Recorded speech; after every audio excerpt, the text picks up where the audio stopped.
Ba ba ba ba ba ba ba ba ba ba. All right. Looks like we're working. Hell yeah. Hell yeah. Hell yeah. Hell yeah. Took a minute. Sometimes my computer's like, I forget you have an external microphone. And I have to retell it I have an external microphone. Alrighty. So I punch my otter here. What do we got today? So last weekend, I did a rundown talking about all the projects that I've been working on and just how I've been overwhelmed by so many of them and like how I need to work on them and stuff, right? I did this big rundown talking about all that. And one of the things that I, figured out how to do was some of the terrain that was still looming over my head. So every day this week I've been sitting down and knocking out pieces of terrain. So I have a huge box to the right of me ready for washes. You can't see it. It's literally just out of frame, but like there's just, it's literally dozens and dozens of pieces of terrain sitting just outside of frame that are ready for washes and the top coating and then ready to get on the table. Alright, so I've been doing that, which is awesome. And also, I finished my space otters. So this is one of the projects that I have been talking about on the channel. It was sort of like getting over the hurdle to finish them, motivating myself to get them done, and I did that. So I've got them all here. Well, at least 7 out of 8. I still have the test model I have to fix, but 7 out of 8 of the set, which is enough for a team for Space Station Zero. So I also just got this book yesterday. Maybe it was Thursday. Time is a little weird this week. I apologize. I've not been able to turn my brain off at all this week, so time's a little weird. But hello. Oh, I got it. There we go. All right. I forgot to switch something in chat. But yeah, after doing that stream, talking about all my projects, it actually really helped me sort of like sort them out and get control of them, right? Which is really good. So I got Space Otters done, and then I got Space Station Zero hard book. So I've been looking through the PDF, which is really nice. So when you buy this from War Game Vault, which is where you can pick it up, it's $20, and you get a paper copy, and you get the PDF, which is boss, right? Like that's how all rulebooks should come. Really, really cool. It took them about a week and a half to send it to me, which is way faster than the 3 to 5 weeks they said they would send it to me, which is really cool. But this is Space Station Zero. This is a game from Snarling Badger Studios. That's Vince Venturella and Tabletop Minions Uncle Adam. 2 YouTubers that I like. Uncle Adam is legitimately one of my favorite YouTubers, so when I saw that he put out a new game, I was like, I'll happily support you by picking it up. It's pretty cool. The art is like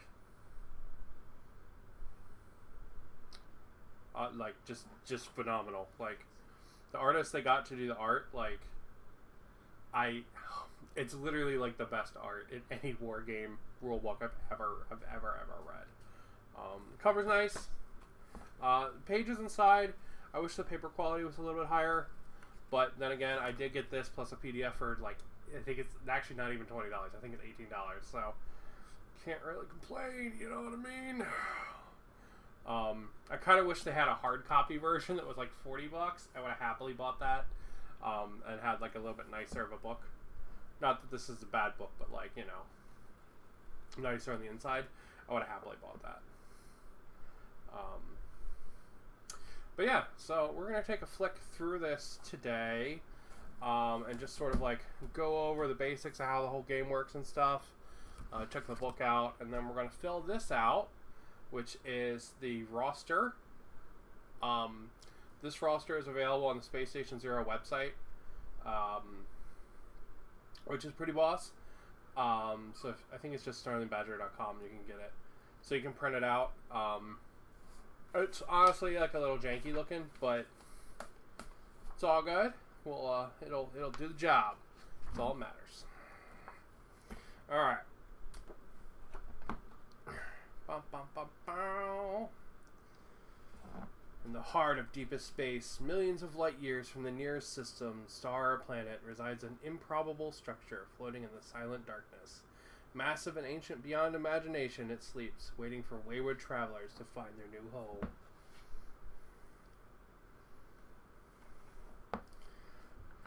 Space Station Zero will accept you. So this is a rundown of the plot of like what it is, right? So what is the plot of Space Station Zero? Basically across like the galaxy, anytime people use like warp jumps or like hyperdrive or anything like that, there's like a 1 in a million chance that instead of arriving at your destination, you'll basically arrive at like this null location out in the world that's just like so far away from literally anything observable, right? It's like billions of light years away from like stars and other planets, and like it's out in the galaxy and essentially just like this dead region, right? So there's like a 1 in a billion chance that you'll arrive at this location. And when you do, the space station basically will like let you in, right? Because there's this massive like incomprehensibly big like space hulk there, and it lets you in, and you go inside, and all the other people that had that 1 in a billion chance happen are there, and they've basically set up like a little society inside like the docking ports for this space station, right? And it's kind of weird. Everybody can like talk to each other and like interact and stuff. And yeah, that's kind of the setting, right? You're in this space station that's like out beyond like understandable space. And you arrive and like you're like, okay, well, let's go explore this sucker. So this game is going to take you through a bunch of like interconnected narrative missions. So you're going to build a crew, and then you're going to take them out like into the space station on an adventure. Supposedly this game gets pretty hard later on, but it's pretty easy in the beginning. So supposedly you're probably not going to beat the game on your first try, which is pretty cool, right? So it makes it kind of like a little bit like a roguelike. So there's 24 total missions so far, plus the first mission is like variable and has like different options, right? So that's the one you always play. So since you always play that one, it's got variation to changes and stuff, which is pretty cool. And then there's 24 missions past that. Now I think in like a total story arc, you're not going to play all 24. I think they said you're going to play like 10 or 12 of them. So like there's a bunch of replayability because you're going to get different missions, right? And every mission has like different enemies and different challenges and all kinds of stuff like that. And it's pretty cool. It's a pretty cool idea. I really like this. Really got me pumped for the idea of like kind of like a roguelike-y experience.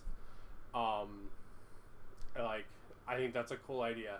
Like that's a thing that like I apparently want in wargaming and didn't even realize I did until people were talking about this game. So the setting for this is fun, and it's pretty cool, and like the overall setup's really neat. And the really nice thing is this basically like lets you off the leash to do whatever the fuck you want, right? So like if you want to take a team of like Tyranids through the space station, you can do that, right? Like I'm taking space otters, for God's sakes, okay? Like for real, right? Like I'm taking fucking space otters, out into outer space here, okay? Like that's so like the chain is off, right? Like go to town, you can do whatever you want. I'm already prepping other teams. I've got some space dinosaurs. I want to do a Fabius Bile team, which is like Fabius Bile and like a couple like of like monster marines, and that would be the whole team to go through. Like, you know, the chain is gone, right? You can basically use whatever minis you want. You can use, you know, whatever kind of like team you want to put together. You can do it. The world is your oyster for that, so it's really cool. All right, let me actually look through the book instead of just talking about the game. All right, playing the game. What you need to play. This uses a 22 by 30 board. That is a Kill Team or Warcry board. It is also half the size of an incursion map for 40K. So my desk here is an incursion space. So it's 30 by 44. So it's like two of these put together. So when I play this, I'll be able to make a nice little board here and play it on channel, which is really, really cool. I like smaller boards. I don't like giant games. 5 to 9 miniatures for each player's crew. Okay, we'll explain why it's 5 to 9. 10 to 12 assorted enemy minis. If you want a list of specific kind of like theme enemy minis that you should have, it's not in the book, but they do have it up on the Reddit. The book is just like, you know, 6 monsters, 6 robots, right? Have fun. But if you want something a little more specific to be themed to the missions, there is a list up on Reddit. It is also in the FAQ as well. So if you, the same website where you download this, there's an FAQ. The list is also in there. Alright, 10, 12-sided dice. I hate 12-sided dice, but because I just didn't have any. Now I do. So thanks, Amazon. So I got like 45 dice for like, I don't know, like $9 or something, right? They're not the best quality dice, but they're pretty good. They're good enough. So if you need 12-siders, if you don't have them, because I just don't have 12-siders.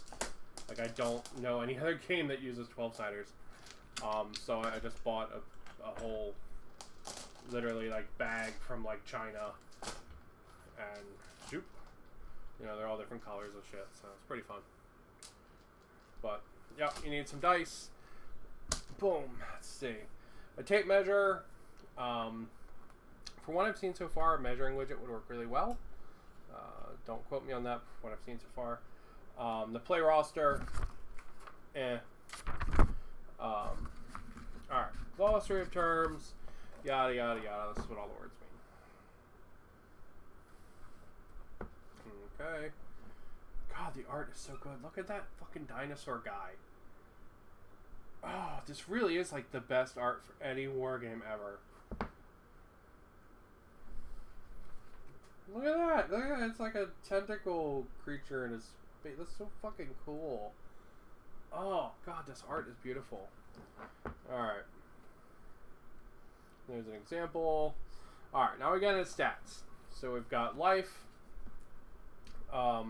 This is the toughness and resilience of the crew members. Each crew member suffers damage, whether through combat, trap, poison, or any sources. It reduces their life by the amount suffered, right? So this is just your life stat. If you reach 0, you are out of action and you're dead. Move, this is how long in inches they can move. Combat, this is like a general combat stat for your character. Reaction, this is basically your save essentially, and then you have an int stat, right? So it's not a bad mix of stats. Pretty standard stuff. Nothing like too crazy. I do like that they have like a reaction and an int. I think that's nice. I think there's a good distinction there. All right, challenges. Space Station Zero is incalculable in size. Its depths are filled with dangers, forgotten technology, and impossible mysteries. If you are to fully explore the station, your crew must be able to navigate challenges of all kinds. This chapter will discuss the challenges your crew will face in the form of traps, ancient technology, and the deadly defenders of the bowels of space station. Alright, so there's some examples.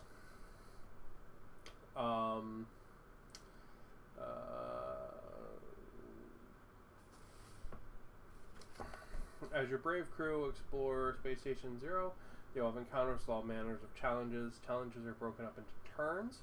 During a challenge, crew members and enemy forces will take actions to attempt to draw the challenge to a close.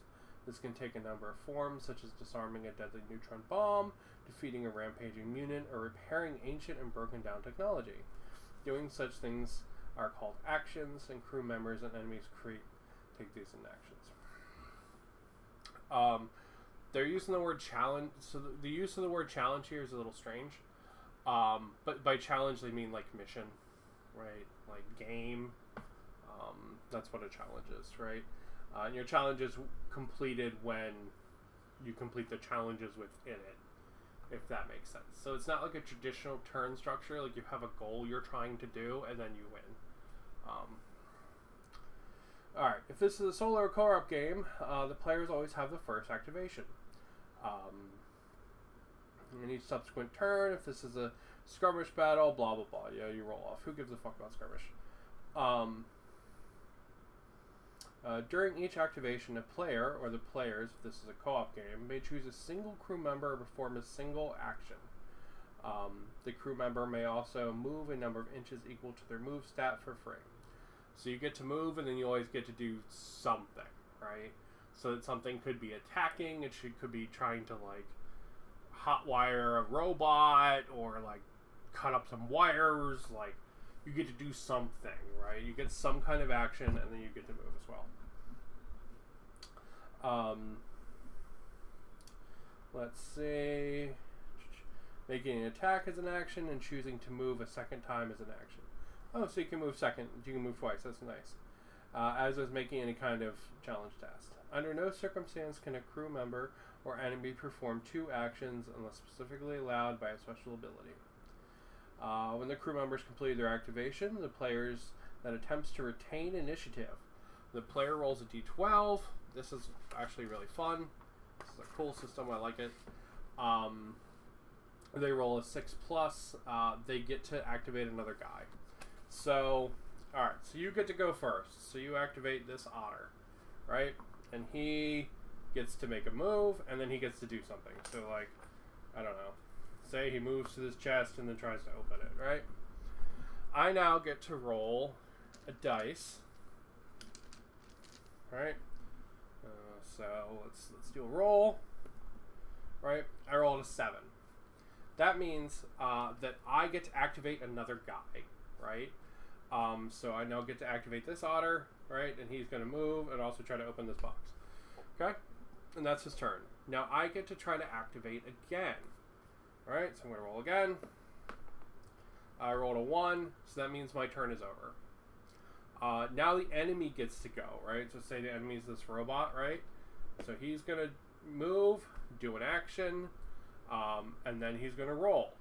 And it's basically keeping it from being always I go, you go, I go, you go, I go, you go, like alternating, right?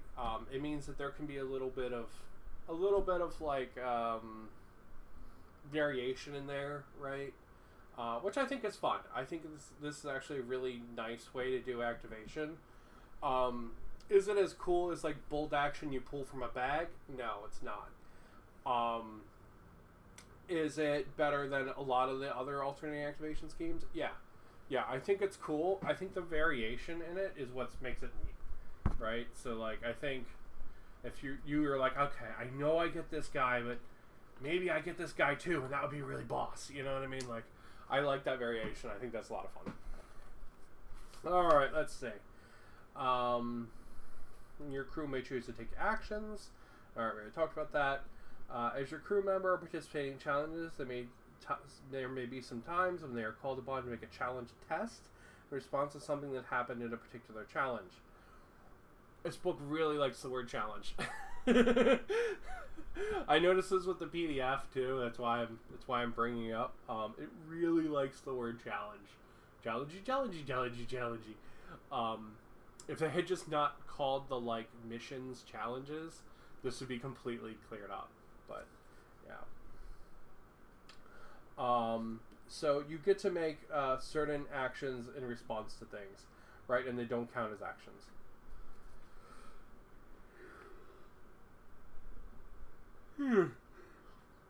So like if you move up to like a box and it explodes, dodging out of the explosion is not your action, basically. Right, so their examples could be jumping to clear a collapsing floor, diving out of the way of a massive flame gout, making a save check, or any other deadly situation, right? Like those don't count as your action. Alright.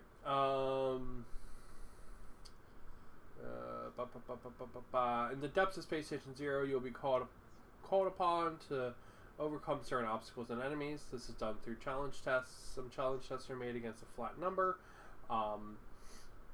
Some are made against an opponent and so have a variable number. In either case, you must equal or exceed the target number to succeed. Lots of things aren't going to have target numbers, so that's fine. So you're going to pick a specific stat. So if it's like, I don't know, you're like reprogramming a robot, it might be int or something, right? If you're dodging from an explosion, it might be reaction, something like that. Let's see. Challenge rolling number of d12 equal to the static question. Okay, so this game is evens game. What that means is that evens are successes, odds are failures. So let's say we have this barrel, right? All right. My turn to activate a guy. My otter's going to activate. He's going to move to the barrel, and now he needs to make a reaction test of 3 against the barrel, right? So his reaction's 3, so I get to roll 3 dice. So I'm going to roll my 3 dice. That was a long roll. All right, so I got 2 9s and a 10, right? These 2 fail, right? They fail. This one succeeds. If I had a target value of 12, this would also fail because it's not over 12.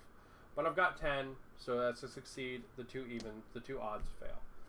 All right, and that's basically the rule of evens and odds dice. It's a really simple system. The fact that so the cool thing about this system, and I don't know if this game's actually going to do it, but the cool thing about the system is that the initial system is really simple, right? It's roll your dice, okay, your evens go in the garbage, your odds go in the odds go in the garbage, the evens win. It's a really nice simple system, right? But you can get super complex and add a bunch of crunch to this, which is really cool. Also, man, I've got some bad fucking luck for these dice. It's really easy to add crunch to this, which is really neat. So I don't know if the game's going to do it, but I hope it is. Because the system is really simple. Wow, those are all succeeded. But also, like, you can put some teeth in there if you want to, which is cool. So hopefully it'll be neat. We'll see when we get to play. Alright, let's see. Some challenge tests will require a very high number of successes, more than a single crew member is likely to achieve in a single attempt. This might require multiple crew members, making checks succeed over multiple activations. Or you can just have the same guy do the same thing. So, okay, so if my guy has to hack this barrel, right? I'm going to activate. He's going to move up to the barrel. And he's going to try to activate it, right? This barrel needs 3 to activate. So he's going to use his reaction of 3. And I'm going to roll. Okay, I got 1, right? So this barrel, it now needs 2. Alright? It's basically treating these tests as a life bar that you're incrementing down every time you get actions, which is really cool. It's nice. It means you're not going to be standing there being like, I just need 5 successes. No, it's, oh, you got 3 this time, you get 2 next time. Good job, you beat it. Which was fun. Save checks, alright, same thing. Critical success, critical failure. Critical success is 2d12. Critical failure is 2 1s. So, it's pretty cool. Critical successes cancel out critical failures. I don't know what you get when you critically success.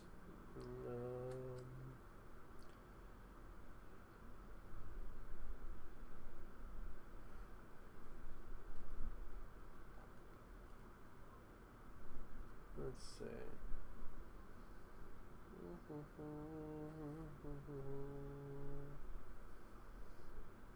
Okay, so for critical failures just means everything flat out cancels out.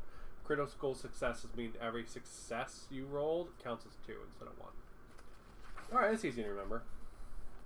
Alright, movement and combat.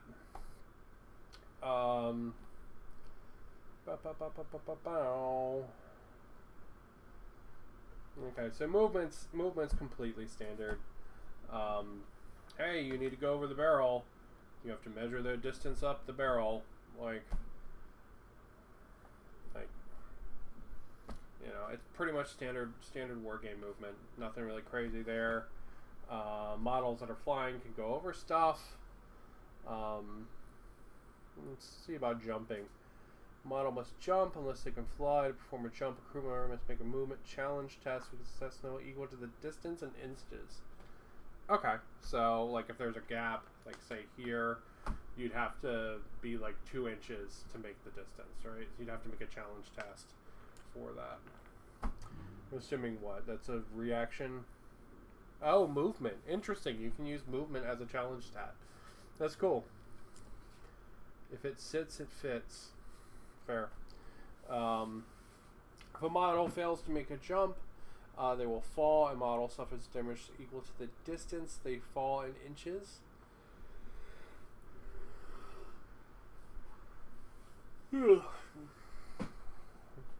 They fall in inches, so may make a reaction challenge test with success number, the distance they have fallen. If the test is successful, the damage is reduced by half. If model falls less than 1. Okay, so easy enough. Don't places it in places that they want to be honest. The model can't sit. And then we get into combat. Let's see. There are 2 kinds of combat, close and ranged.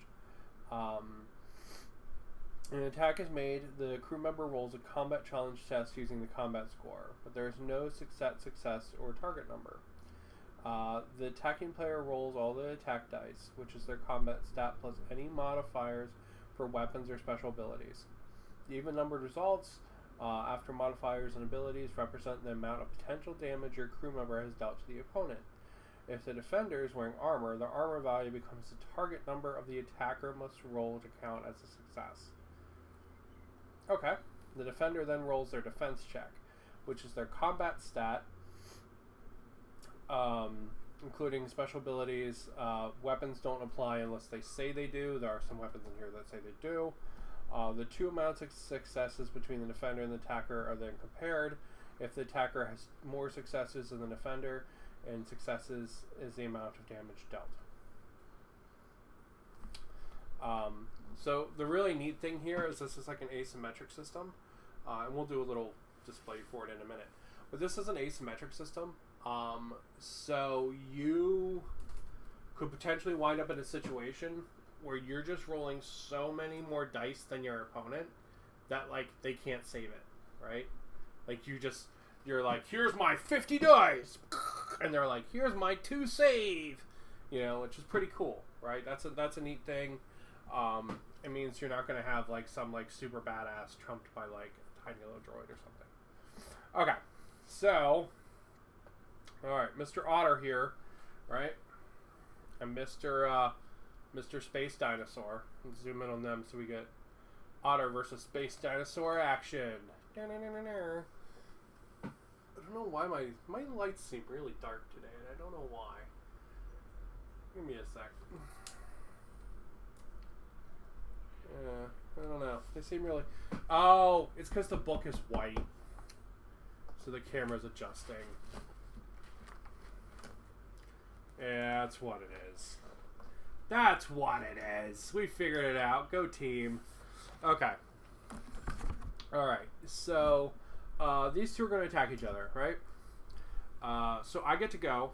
So my honor's going to move, right? It's his activation. He's going to move. He's going to move within attack range, which is 1 inch, because he's a melee guy, right? And he's going to try to smash this lizard. So my guy, he has, let's say, an attack of 3, right? Plus, he has +2 from his hammer. Okay, so he gets 5 dice. So I'm going to roll 5 dice. Okay, and I'm going to throw out all of the odds. Oh wait, that was a 6. All right, so that's gone. We're now going to compare it against this guy's armor. So let's say this guy has an armor of 8, right? So this 6 is gone. So I'm down to 1 attack that went through to smash the space lizard.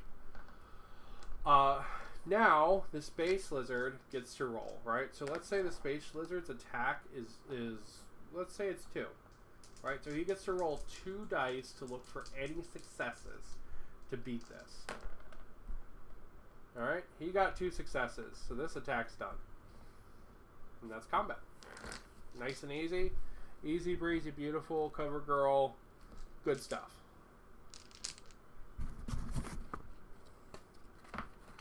Alright. You can only attack at range if you're more than 1 inch away. Unless they have the close property. You have to be able to see the target. It is not blocked completely by terrain. Blah, blah, blah, blah, blah. Alright, and then here's a rundown of the combat steps. I don't think you get terrain bonuses in this. Ugh!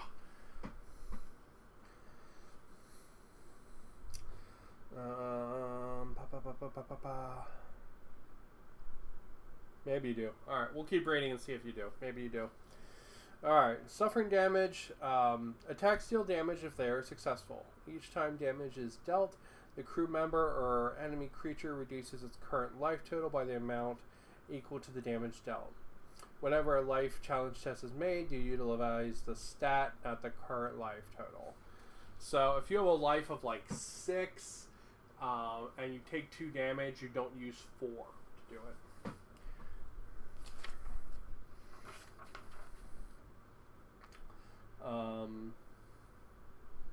Apparently some enemies are hidden. That's kind of cool. We'll figure that out when we get to hidden enemies. Sometimes the best defense is to hide. When high-tech lasers, blah, blah, blah, blah, blah, blah, blah, blah.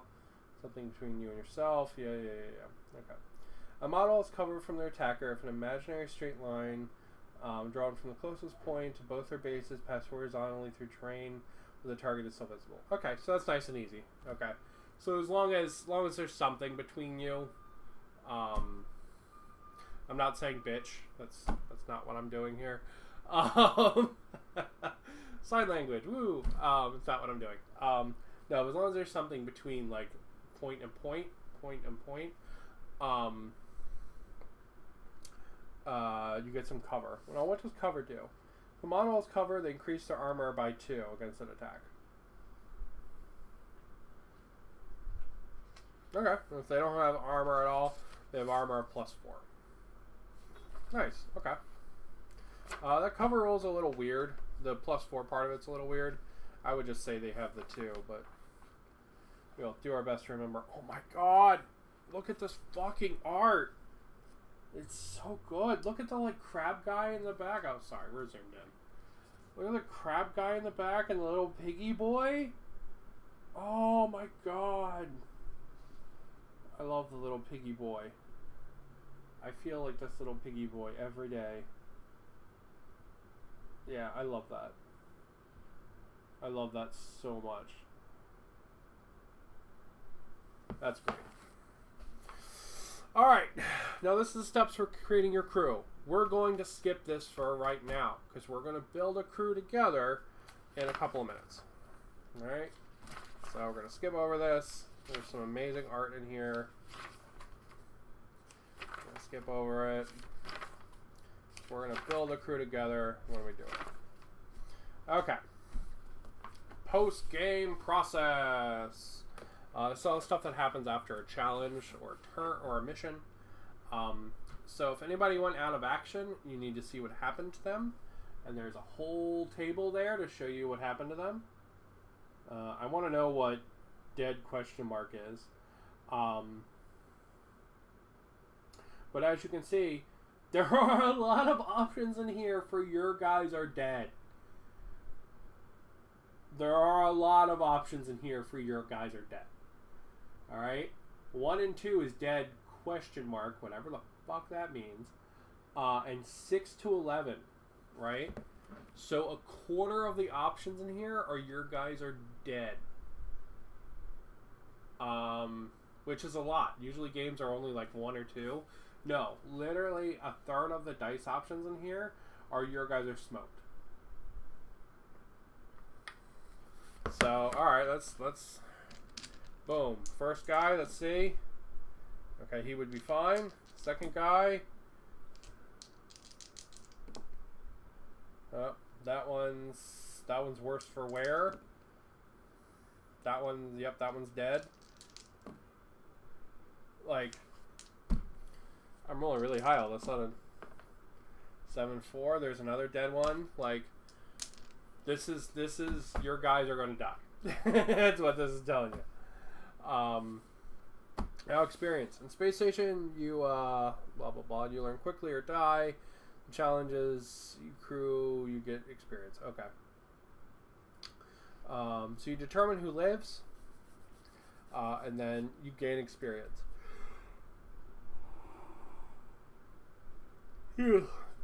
So you apply any experience granted by the challenge. Each crew member that survives gets 1 point. Your commander gets a bonus point. If you gain any knowledge shards, you gain the relevant ability. Oh, whatever that is, that's cool. I want a knowledge shard. Shit. Once you have applied the experience above, check against the tables. Will determine if your crew members advance.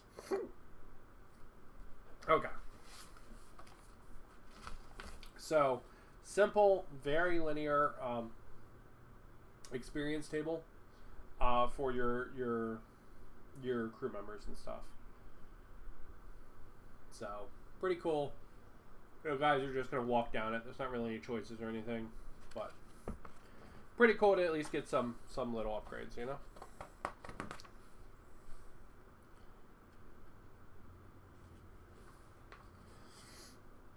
Alright, challenges. There is an enemy action priority.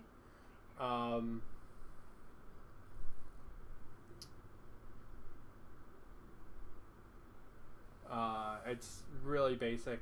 It's like, can they see and shoot if they can attack, right? Like, it's nothing super fancy. There is an AI in here. You can walk through it, but it's just, it's basic stuff. Nothing really crazy. Alright. Once you've defeated the challenge, as you are exploring, you may have calls to return to that challenge, e.g. to backtrack to take other exits or explore the directions to the space station. Unless stated otherwise, you can always backtrack through challenges. You do not need to play through that challenge again if it has already been defeated. You may simply move through that area into the challenges that lay beyond. Some challenges will have a point of no return, at which point you can't backtrack anymore. So basically, as you do the challenges, you're going through parts of the ship, and as you beat them, you could technically go back. So if you beat like challenge 5 and move on to 6, and then go back to 5 and instead wanted to go to 7 instead of 6, you could do that. Alright, at the end of every challenge there will be a list of potential exits from the bay or area you happen to find yourself in. Your crew must choose one of these potential exits and then proceed to the challenge listed. Your crew is assumed to have explored other bays, pods, and places where no challenge or item of interest were found, so they proceed through the space station. Alright. They do have some terrain guidance in each challenge, and then you can put additional stuff in as you see desired. I'm going to load the boards up, because I think terrain is... I've been on this like giant fucking like mega dick hard terrain kick recently. So, yeah, I'm going to load the boards up with fucking terrain.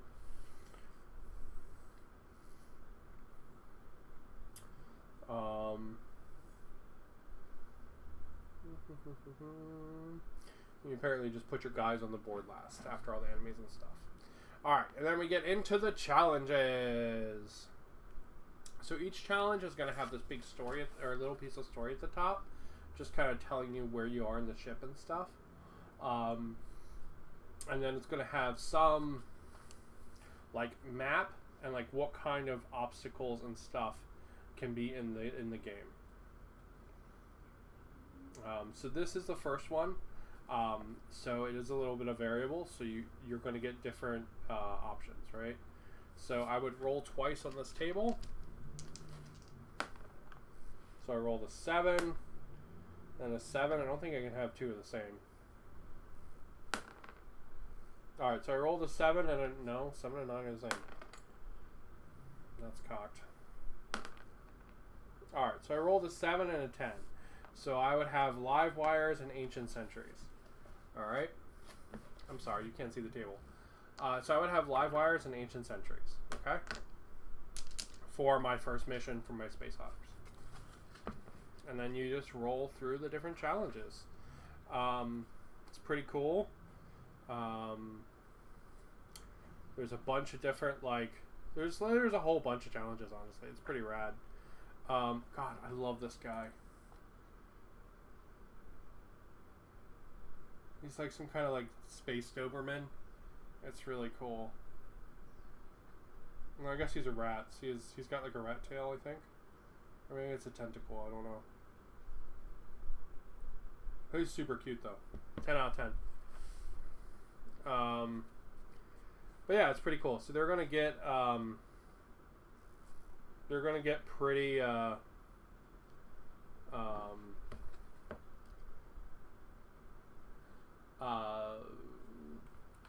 like, I mean, so they're gonna be pretty dense. So this whole front of the book is the entire story and all of the rules.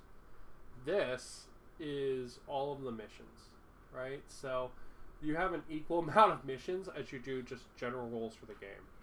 Okay? And then from here on you get like, you know, special story stuff and things like that. The special story stuff, the missions when you get to them will tell you to go to certain parts, which is pretty cool. Alright. So that is Space Station Zero. Pretty rad. I'm excited to play through it.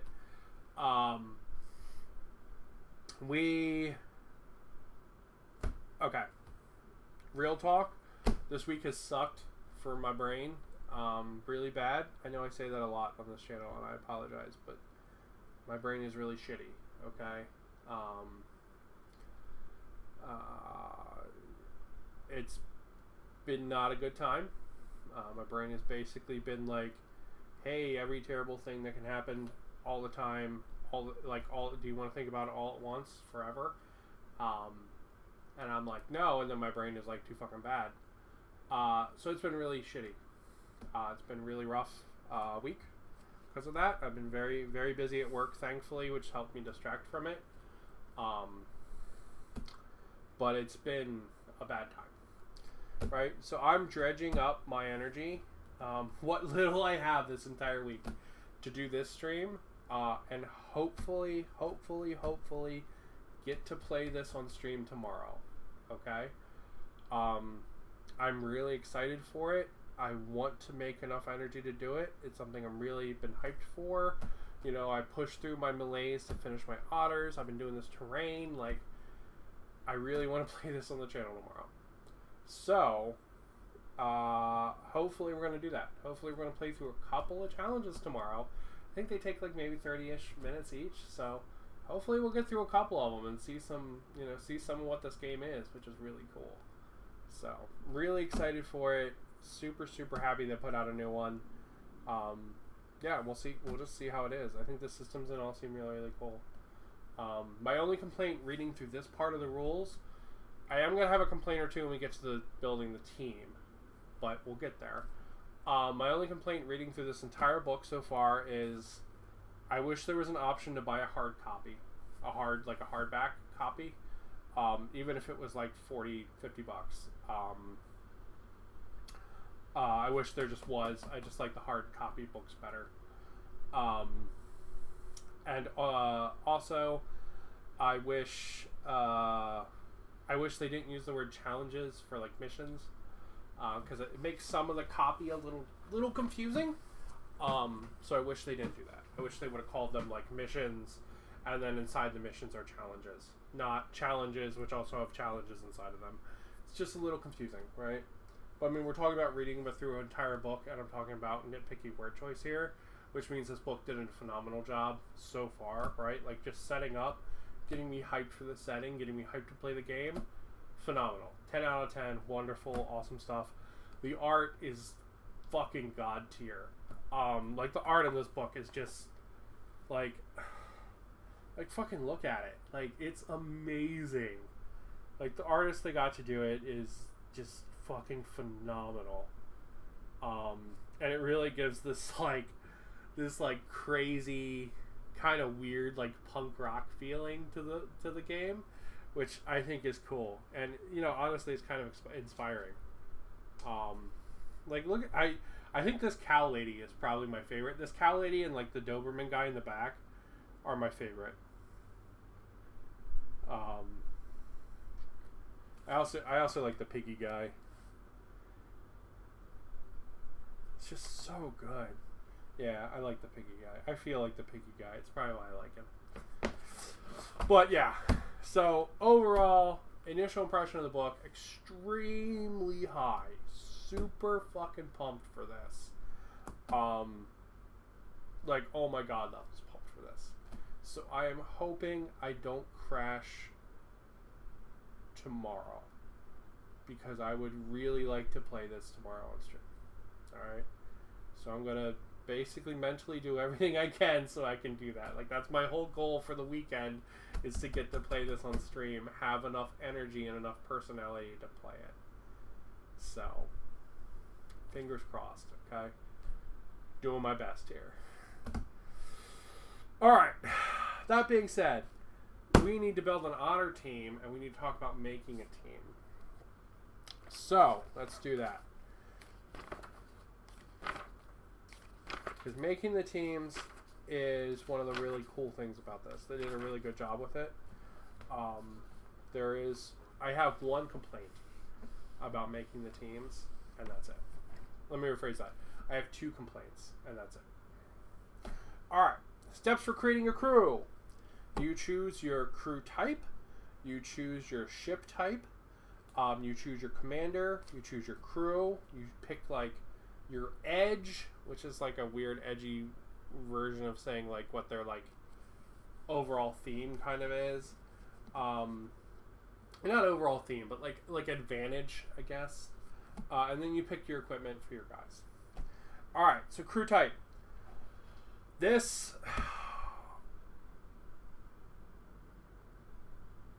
I feel like they did this almost in response to Kill Team 2. Because this is the idea that Kill Team 2 had, but like 1,000 times better. I actually really like this because it simplifies your characters and simplifies building the lists, and it makes it really interesting and cool, without being like crazy granular. So in this, what you do, instead of picking individual guys who cost individual points, you pick like an experience for your crew, right? So do you have a crew that's like all like super noobs, right? And they're just like brand new, fresh out of like, I don't know, Space Otter school, right? Or do you have like more experienced, hardened crew? Or do you have like the super veterans, right? And when you pick that, you get with it a number of people and a number of stats. So the really nice thing with this is it tells you, it gives you like a rough idea of how big your crew is going to be right off the bat. And it also makes all their stats pretty much the same. So some of their stats are going to vary as we see moving forward. But this gives a base for all of your guys. So I'm like, oh, okay, all my guys move 4. All my guys move 6. Whatever, like that, right? And that's really nice. It's super nice and super, like, good to, like, remember and stuff on the battlefield. It's really cool, alright? So you can have a kind of like more junior, lower stat crew, which would means you get 8 guys. You can have like a kind of experienced, like still learning crew where you get 6 guys, or you can have a super elite crew where you get 4 guys. So for our Space Otters, the box of that I use, the Arnhead Prospector Squats that I use for them, comes with 8 models, right? So that means I can't have this 8 crew, because these crew members, this is an addition to your commander. So if I pick 6 here, I'm going to have 7 models. If I pick 8 here, I'm going to have 8 models. So I can't pick 8. I just don't have enough Space Otters to do that. So we're going to pick 6, because I don't think these guys are super elite, right? So we're going to pick 6. Alright. So let's mark it down as we go. Alright, crew type 6. Okay. Now ship type. All kinds of ships wind up on the space station, so you get to pick what the like theme or overall feeling of your crew type is. Or I'm sorry, of your ship type is. So are they a medical ship? Are they a science ship like the Enterprise? Are they like a warship, right? Like is your whole unit of guys like all soldiers? Are they a shipping vessel? Are they a pirate vessel? Right? Like are they out there all about stealing shit? Or they're like an exploration ship, right? Well, I guess maybe this would be more the Enterprise than the science ship then, but you know, so you get to pick each one. They have each one of these. We're going to look at shipping. Each one of these gives you like kind of a rundown of what that ship type is, right? Like conceptually, and then you get a commander related to that vessel type. I kind of wish you could pick the commander independently. That's like a half complaint I have about this. I kind of wish you could pick the commander independently. This does make it simpler. But I kind of wish you could pick the commander independently. But you get a commander trait, and then it tells you what kinds of crew can be on your ship. So, for example, like if you're on a science ship, you might not be able to have super hardened soldiers. This shipping vessel, for example, basically just has regular mooks on it. It doesn't have like super anything on it, right? They're just regular guys, which is pretty cool. And then it tells you what kind of equipment they can have as well. The nice thing about the shipping vessel is, I mean, it's a shipping vessel, so they can have fucking anything on their ship. So that's pretty sweet. And then it tells you what kind of guys as well. So I can have a medical officer, a soldier, an engineer, a pilot. Okay. Surprise, I'm picking shipping. I think shipping's the coolest for the Space Otters. Because in my brain, right, I've got these little Space Otters. This guy here is my captain. In my brain,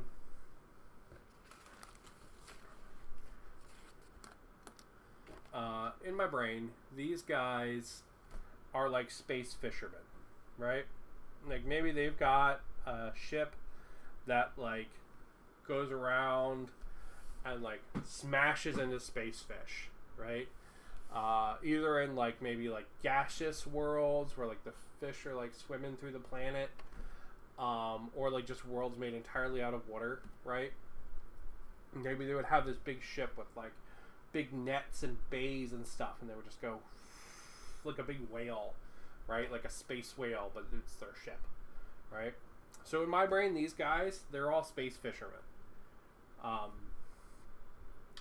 Now, being a space fisherman, I imagine you probably are a little hard, right? So that's why I do like the idea of them being a little bit experienced, because I imagine you can't be a space fisherman if you're brand new, right? You probably won't live very long, right? Like, I think, there's the Dangerous Catch show. Imagine that in space, right? Like, it'd be like the super dangerous catch. I imagine being a space fisherman's actually like super dangerous work. Not even counting the fact that like pirates and stuff would want to be stealing your loads, right? And like if a pirate crew was to like attack your ship if you were a space fisherman, they probably wouldn't blow you up, right? They would probably try to board you, and like kill the crew to take the space fish, right? So I imagine like you have to be probably a little hard to be a space fisherman. Plus like, I mean, you're killing space fish all day, right? Like this guy here with the hammer, right? Like, what do you think his job is? It's probably walking up to like a giant space tuna and fucking bashing its brain in, right? Like, that's probably this otter's fucking job, right? Like, he's the one with the hammer that kills the space ahi, right? Like that's what he does, So yeah, so they're gonna be shipping. So yeah, okay. So they're gonna be shipping. They're gonna be space fishermen. So we're gonna put that down. Shipping. All right. Secondary agenda. I don't have a secondary agenda. They recommend. Well, we'll get to it here. Hold on. Secondary agendas are in a weird spot. Hold on. So these are an optional thing that they recommend after the first time you played through it. I think it's supposed to give you some kind of like meta progression, but we're gonna ignore it for now. Okay. Secondary agenda blank. All right. What is their edge?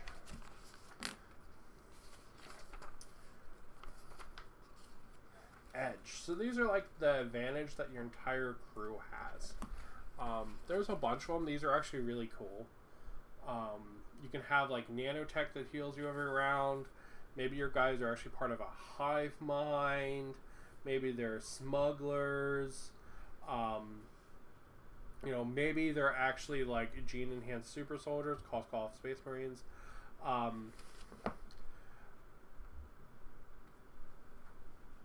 There's the parasite one is really neat because your guys aren't your guys; they're just like parasites that live in your guys, which is pretty cool. Like the Gould from Stargate. So there's some really cool stuff in here. So I went through these in the PDF already. And the one that I actually really like is I like the armor one. Now these guys, they're not like military guys, right? But they all have these hard suits on. Because they're like, maybe they would throw a helmet on and then go out into space or something, right? But like, they've got these like hard suits, all the models do. Or they have little like space backpacks and like, so I kind of liked the idea that all of them as a unit, just conceptually, would have some kind of armor. Because all the models are modeled with these like hard suits, right? Now I don't know technically if this is going to be the best choice, right? Probably better things to choose in here than this, like gameplay wise, but I want it to match my models, right? That's what's super important to me. So I like that this is in here because all my guys do have this hard suit, and I think that makes sense. All right, so they're gonna have edge is armor 6. Okay. All right. So let's go back and look at our shipping thing here. Okay. Let's see. Once per turn, the commander, whenever a crew member, including the commander, begins an activation within 3, the commander may use the logistics expert ability.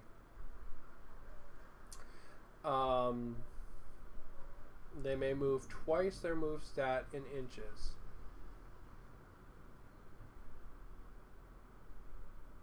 Okay, cool. Alright, sweet. Okay. So, special abilities. Once per turn.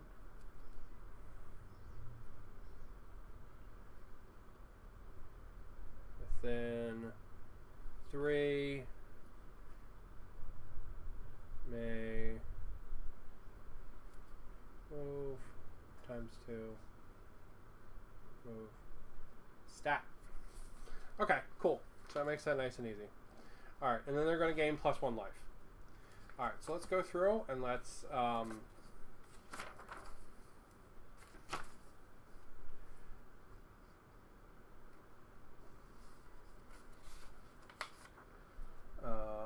let's see. So he's going to get +1 life, and besides that, he's going to have the standard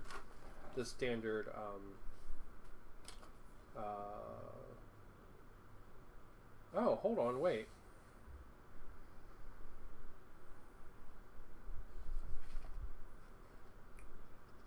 Where did the stats from the commander come from?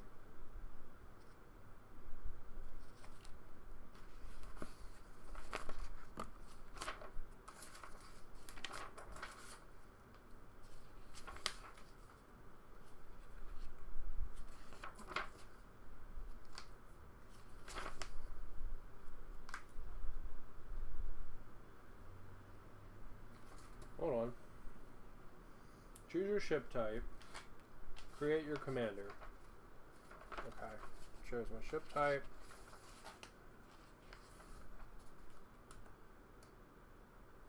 Oh, it's over here on the side. Okay. I didn't see that at all. Okay.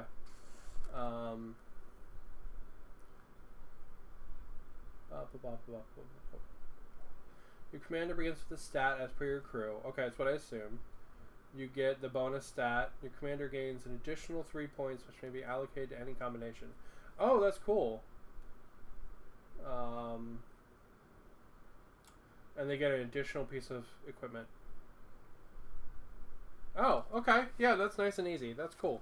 Okay, so I get these standard stats +1 life. Okay, so and then I get 3 to put anywhere I want. So what I'm gonna probably do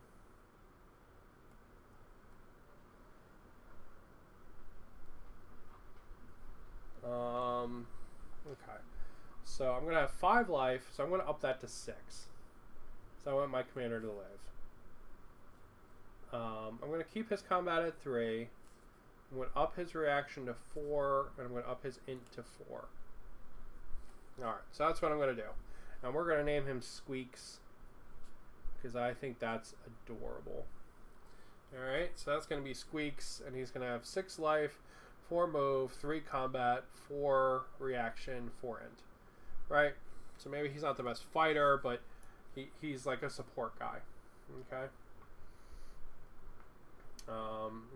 There's no like spot to name your crew, but I'm gonna name these guys Fish. Right? Maybe they're from the SS Fish. No, because like there's no spot for like their ship name or anything like that. I think that would be pretty cool to have on there. Okay. Alright, so now I gotta pick my crew types. Okay, there is a bunch of crew types. So you have medical officers, you have engineers, you have scientists,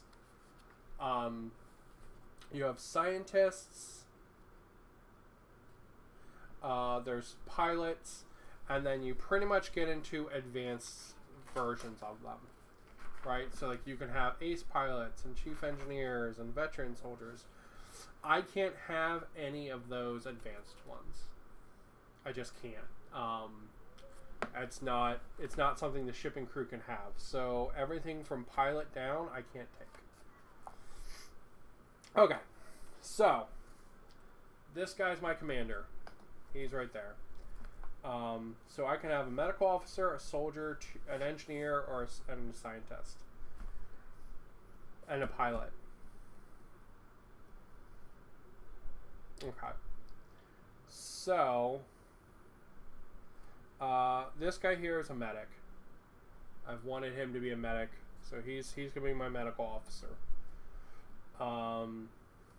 These two.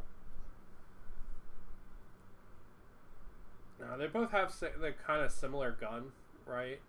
So I'm gonna say they're soldiers, because I think it's probably important to have some guys that would like fight off raiders and stuff. I think conceptually that makes sense to me. And then I have engineer, pilot, and scientist. Kind of want one of each. So we'll do that. Alright, so this guy, he is...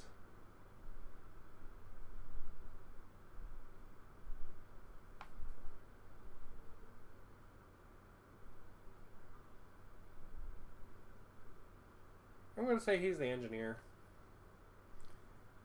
And I'm going to say this guy's the scientist. The guy with the big hook there. I'm going to say he's the scientist. I'm going to say this guy with the shotgun. We're going to say he's the pilot.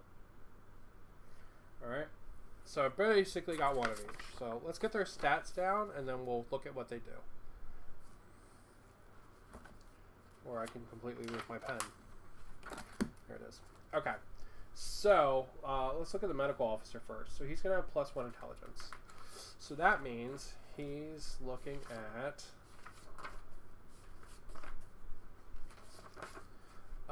he's looking at 4, 4, and then all threes. Okay, so 4, 4, and then all threes, and then he's going to have 4 intelligence. Okay. I'm not going to give these guys names yet. I kind of want them to earn nicknames as I play. So the only one that's going to have a name is going to be Squeaks, who's the captain.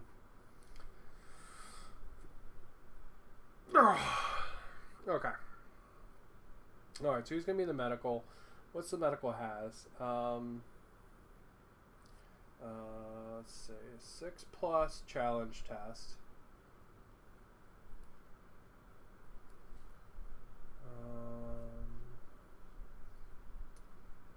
Within 1 inch.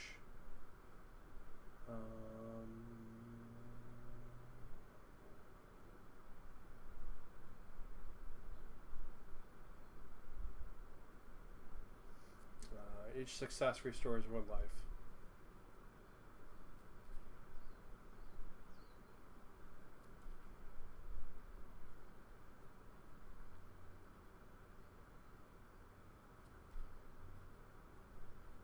So he basically has a little heal. God, I should have a bunch of those guys. Alright, so he has a little heal.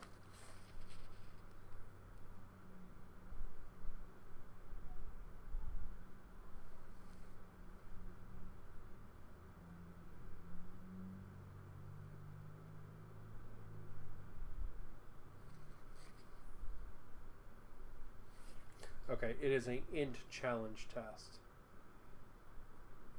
So, for example, he would roll 4 dice, and if he got 4 1s, he would heal everybody. Or he would heal 4 points of damage. Okay, cool. Alright, so that's nice and easy. Okay, now I'm going to have 2 soldiers. Soldiers get +1 combat. So they're going to be +4, +4, 3... 3. No, got it. How did I mess this up so bad? I literally just did it like 30 seconds ago. How did I mess it up this bad? Alright.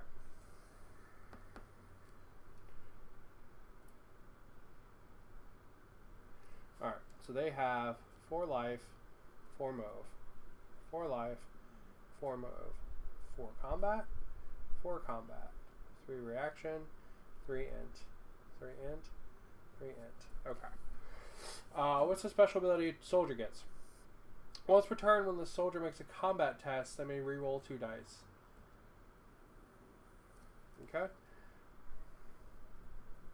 Combat. Re-roll 2. I'll write that down for both of them. Okay, and they're soldiers.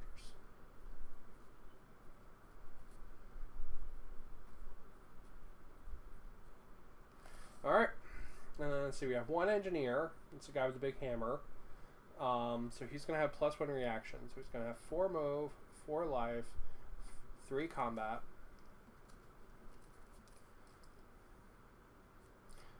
4 reaction, 3 int.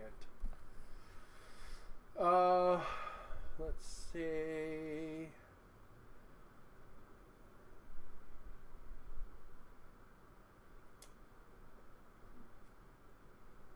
Okay. They can increase 1 weapon, +1 combat, and then it goes away every time. So you can't like have multiple of those build up. Let's see, that's the NG.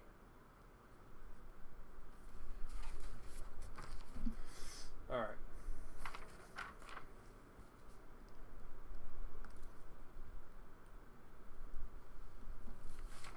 Okay. All right. So now we have a scientist and a pilot to do. So the pilot's going to get +1 int. So 4 life, 4 move, 3 combat, 3 reaction, 4 int. It's going to be a pilot.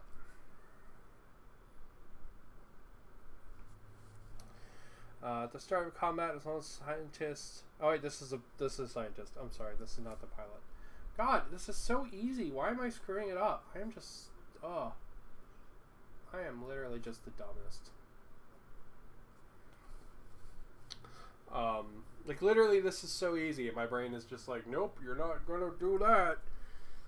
Anyway, let's see. At the start of combat, increase the armor value of that armor by 2.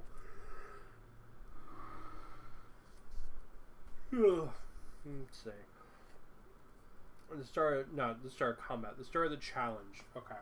So +2 to any armor. And the pilot has +1 reaction. So he's gonna have 4, 3, 3. You know what? I would really like to code a digital version of this. It'd be really easy. I could do it probably in like an hour. Where if you pick pilot, it would just go and fill in all your stats. That would be really easy to do. Just saying. Now I got something else I want to do. Fuck. Alright, we're going to play the game first. We're going to play first, and then if we like it, we'll do that. If we like it, we'll code that. Alright, let's see. Okay, reaction test. Reaction to, what is it, avoid damage? Avoid damage. Or spot. Reroll 2. Okay. Reroll 2 dice, not 2s. 2s would be successes. Okay, cool. Alright, so that's my whole team, right? That's all that right there. Now we just gotta give them equipment and we're all done with the list building. Okay. When you're creating crew, you may select up to 1 weapon for each crew member and up to 3 pieces of equipment total. You may choose this equipment from any table that you have access to. Plus your commander gets an extra 1. So let's do our commander first.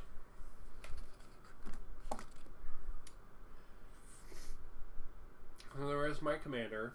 He's got like this wrist gauntlet thing. He's got a bunch of tools. He's got a backpack and he's got a pistol. Alright.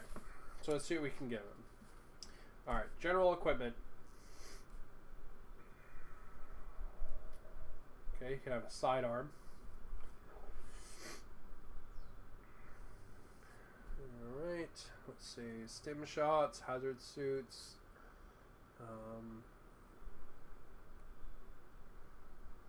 So as shipping, I can pick anything from anything. So like I can load up on advanced weapons if I want to. However, this guy does have a sidearm, and I want the rules to match. Like I don't want to like game the rules, right? Like who am I winning then, right? Like I'm just like I'm playing by myself, right? So who am I beating if I like game the rules? That's fucking stupid. Okay. So we're gonna give him a sidearm. So his damage is going to be his combat, which is 3 plus 2. No, I don't think that's how that works. I don't think I put that there in the damage thing. Okay, so this guy has a sidearm. Sidearm, which is plus 2 combat. Okay. And then he gets a piece of equipment. Can it be an advanced technology? Let's see. Okay, yeah.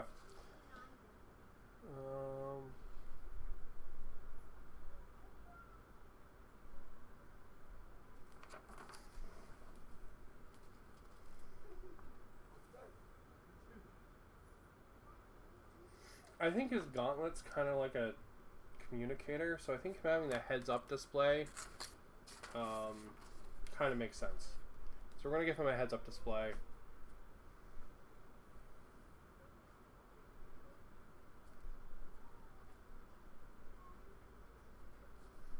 So he's going to head-up display, which is plus 2 react.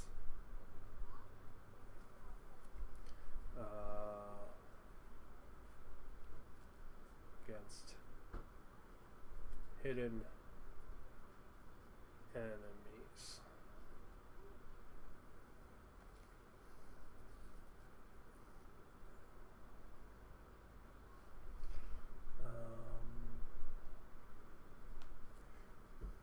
Plus 1 dice. All reacts.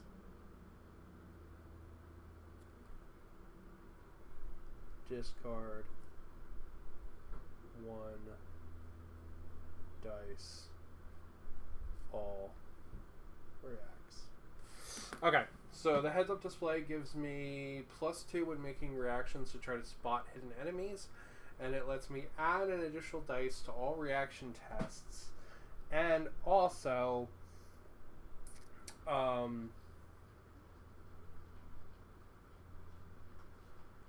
I can discard 1 dice. Yeah. So, I don't know. That's a May discard.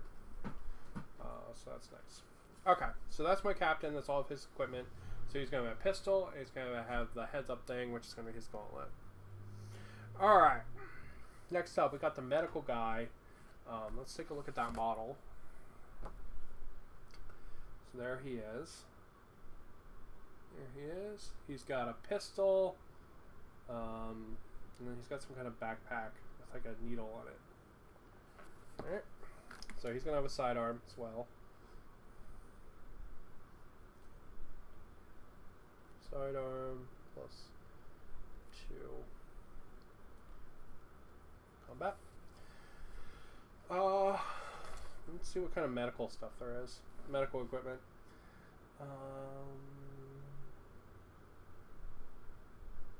Emergency med patch, stim shot, antitoxin.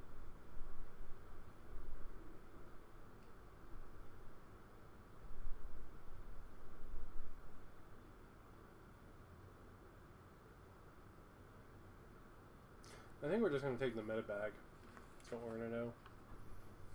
Yeah, we're going to give him a medi bag.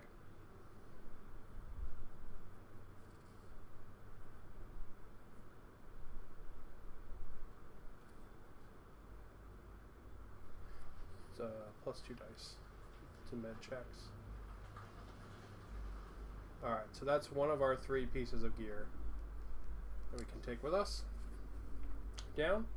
Alright, now let's see. Now we're in the 2 combat guys. They don't really have anything special besides guns, but they definitely don't have sidearms.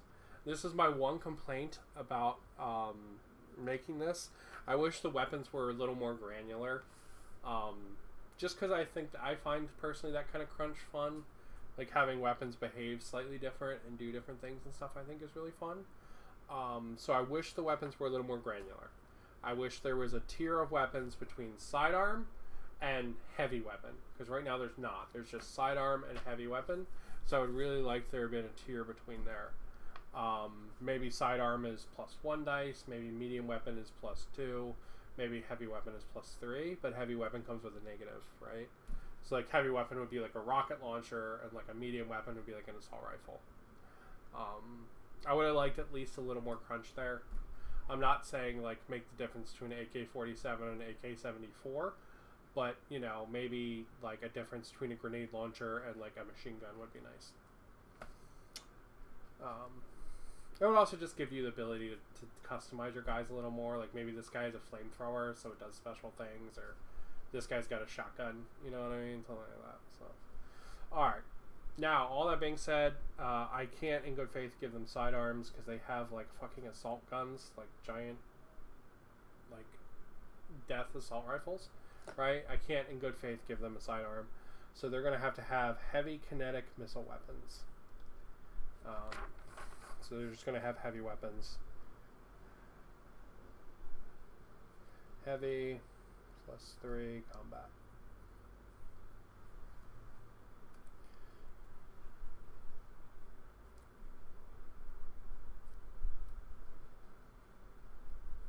Alright, now we're down to the engineer.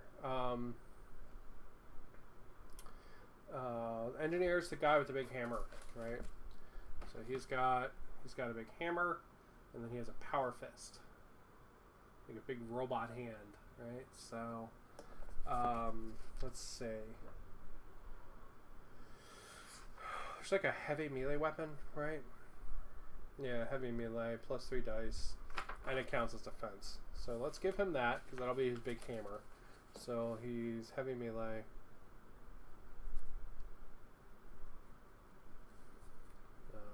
Plus 3 combat.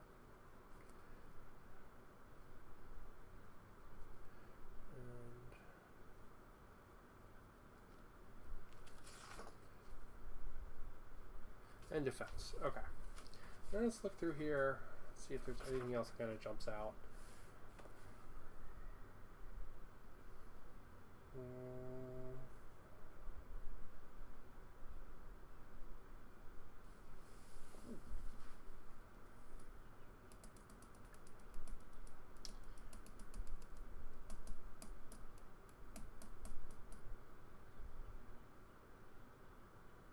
Let's see, I've got the engineer, I have a pilot, and a scientist left. Let's look at the models real quick, alright? So, here's my engineer. Okay. And I've got 2 pieces of equipment that I can give out. Here is my scientist. And this is my pilot. Alright, so let's just go through all the guns first off, okay? So, pilot's gonna have... technically, I made this to be a shotgun, but there is no shotgun in this game. So we're gonna say it's an energy weapon. Maybe it's a shotgun and he loads it with, like, plasma bullets or something, right? So we're gonna say it's a energy missile weapon. That's what we're gonna say it is. So that's going to be the pilot. Energy heavy. Plus 3 combat. And then the scientist, he's got the big hook gun, which I'm going to just have to say is a heavy.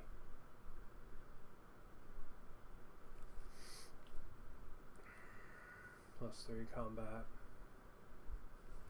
Okay. Alright, now we've got 2 pieces of equipment, and we've got... Technically, we could give it all to one guy, but I kind of want to split it up.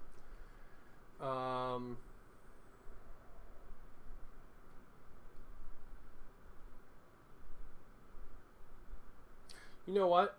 We're going to take this guy here with the hook, right? We're going to take this guy here with the hook, and we're going to say he has jump boots. Not because he actually has jump boots, but maybe he's like hooking things with his gun and like, zzz, you know what I mean? Like Batmaning his way around. So that's what we're going to do. Because I would like somebody that moves more than 4. I think a movement skill would be really good for my team. So we're going to say he has jump boots.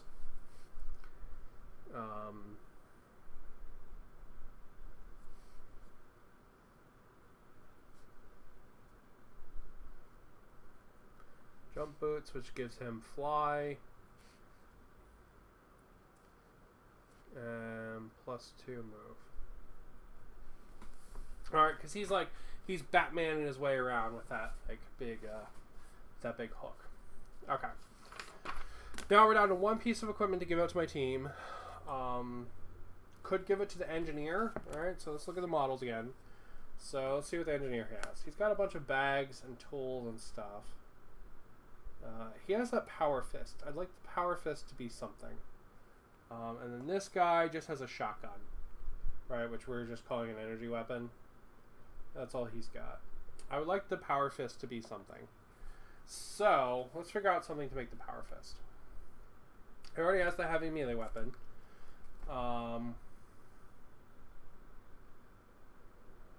They all have armor already. None of the medical stuff.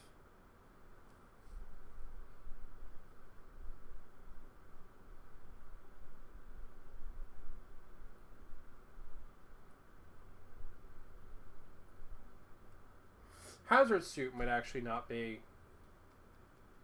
unfitting for the power fist. And the reason I say that is because maybe he can like grab onto stuff the other guys can't, right? And like interact with things and stuff without like hurting his arm like someone else might. You know, like if there's like a pipe that's like shooting out steam or something, maybe he can just go like, you know, and bend it out of the way or something.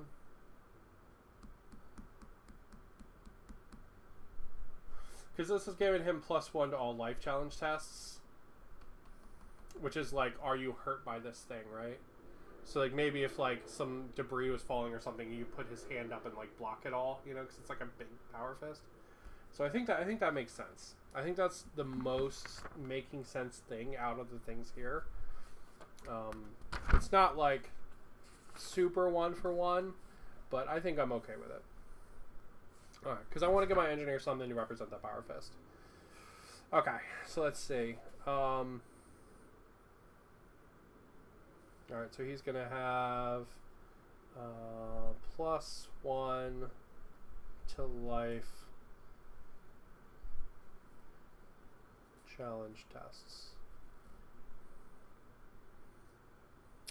And that's it. And that is the team of the SS Fish. All done. My shipping team with 6 guys. They all have armor 6 because they all have these cute little hard suits on. Let's close you up for a minute. I've got my commander Squeaks. He's got a sidearm and a heads-up display. I've got a medical officer who has a medibag and a sidearm. I've got 2 soldiers which both have heavy cannons. I've got an engineer who has a heavy melee weapon, and he can also pass life +1 to life tests. And then I've got a scientist who technically has jump boots, but really just has a grapple launcher, like fucking Otter Batman. And then I've got a pilot who doesn't have anything but an energy weapon. Okay, cool. So that's my whole team. Alright. So we went through the whole book, went over all the bases of the rules, the background, and made a team in an hour and a half, which is pretty dope. So, barring some bad tragedy or me just completely being out of energy tomorrow, we're going to play some. we're going to play through a couple of challenges, which should be pretty fun and should be a good time. So now that I've got this hard copy, I can like just hold it up when I want to show the rules and stuff off. So barring craziness, we're going to play tomorrow, and we're going to take the Space Otters of the SS Fish. Commander Squeaks here is going to go out and explore Space Station 0 and probably die horribly. But it should be a fun time, and we should have some good banter doing it. Super excited for this game. Like seriously, this game so far, just from like what I've read, has made me really excited, which is really nice. You know, it's really cool to read it and be like, oh, this sounds like so much fun. It's really, really cool. Like, the story is really interesting. The rules are simple but fascinating. I think they made a lot of really cool ideas for the rules, right? And yeah, it should just be a really good time. If I have to make complaints, and I feel like since it's YouTube, I have to, I would have liked the ability to buy a hardback of this, even if it was like 40 or 50 bucks. I would have really liked that. One, to support the YouTubers, because Uncle Adam is legitimately one of my favorite YouTubers. I think he's a cool dude.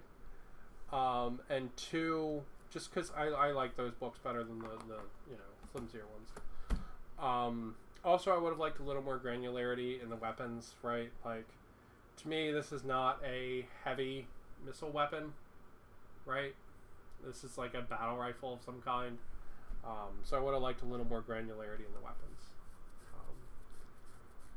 Maybe a couple more pieces of equipment too would have been cool. Maybe that would have been cool. But I'm going to go ahead and I'm going to wrap up there.